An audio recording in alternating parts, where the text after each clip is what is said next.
सुहाग रात को पत्नी से मैंने तो कहकर बात की और बोला, तुम मुझे आप कहकर बुलाना, करीब आने की कोशिश कभी मत करना। पत्नी कोयले की ड्रम थी, शरीर का रंग कचकच सा काला। कमरे में घुसकर बिस्तर की ओर देखा तो ऐसा लगा मानो एक काली बिल्ली बैठी है, लाल घूंघटा ओढ़े, होठों पर लाल लिपस्टिक, माथे पर लाल बिंदी। छी! लाल और काले का क्या मिश्रण है। लाइट ऑफ करते ही ऐसा लगा जैसे एक घनघोर अंधेरा को लेकर सोया हूं। सिर्फ सेक्स की जिम्मेदारी पूरी की उस रात, फिर बिस्तर से उसे उठा भेजा था। दहेज विरोधी थे हम, इसलिए पिताजी का कहना था बगैर दहेज के जाने पहचाने किसी की लड़की को अपना बहू बनाकर लाएंगे। वही हुआ। हजारों अनिच्छाओं के बावजूद पिताजी के दोस्त की काली बेटी को शादी करना पड़ा मुझे।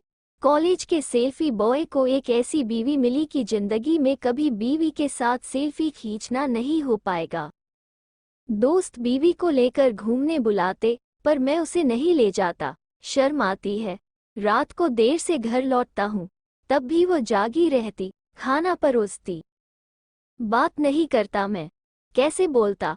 बार में, डिस्को में खूबसूरत लड़कियों को देखकर घर में ऐसी कोल तार अच्छी लगेगी? उसकी क्या जरूरत है, मैंने कभी नहीं पूछा। घर में सभी के लिए एक साथ कपड़ा खरीदा जाता है, खाना तो है ही, और क्या चाहिए। इसी तरह कुछ महीने बीत गए। उस दिन एक दोस्त ने उसके गर्लफ्रेंड को गिफ्ट देने के लिए कुछ खरीदे थे। गिफ्ट मुझे ही पहुंचाना था। देर रात को उस गिफ्ट बॉक्स को लेकर घर पहुंचा, देखा कि सोफे पर वह सोई है। सोचने लगा, उसने खाना तो खाया, मैंने कभी उसे मुझसे पहले खाते हुए नहीं देखा। सो गया मैं, पर मन नहीं माना। उसे जगाकर बोला, चल उठ जा, खा कर सो ले। अगले दिन गिफ्ट बॉक्स ढूंढते हुए पाया कि वह पैक नहीं है। उसे खोलकर अंदर जो सामान थे उसे इस्तेमाल करना शुरू कर दिया। उसकी खुशहाल चेहरा देखकर कुछ नहीं बोला। बेचारी, काली है तो क्या, सजेगी नहीं। खुद ही हंसा था उस दिन। फिर से नया गिफ्ट खरीद कर दे आया। फिर एक दिन उसे उल्टी हुई, समझा माँ बनने वाली है। एक ठंड की शाम को माँ और पिताजी गांव गए। घर में वो और मैं, इसलिए उस शाम को जल्दी घर लौटा, क्योंकि घर खाली था। गांव की लड़की है, क्या पता भूत वगैरह का डर लग सकता है। घर आकर पता चला खाना नहीं बना है। कारण पूछा तो बोली उसने सोचा मैं दोस्तों के साथ खाऊंगा। दोपहर का खाना बचा था, उसका चल जाएगा। फ्रिज खोलकर देखा, बस थोड़ा सा खाना है। मैंने बोला, चल कपड़े बदल ले, होटल में खा लेना। उसने जाना नहीं चाहा। मैं छोड़ नहीं पा रहा हूँ, घर पर कोई नहीं है। अंत में दोनों निकले। रात की शहर को वह आश्चर्य से ताक रही थी।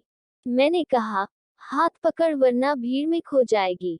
उस दिन पहली बार वह मेरे साथ बाहर निकली, पहली बार मेरा हाथ पकड़ा। मैंने भी उसका उंगली पकड़ा ताकि वह कहीं खो न जाए। होटल में मुझे आप नहीं, तुम कहना, ठीक है।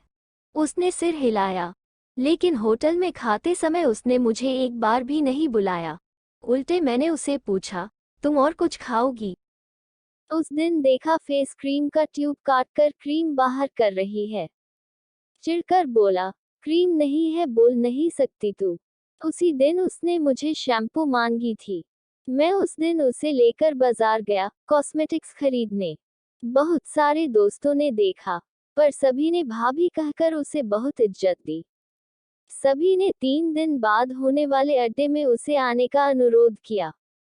3 दिन बाद मैं उसे मोटरसाइकिल में ले गया। उसके जीवन की पहली लॉन्ग ड्राइव, और ड्राइवर मैं। और मेरी बीवी को लेकर पहली बार। जीवन में पहली बार उसके लिए मैंने भगवान से कुछ मांगा है।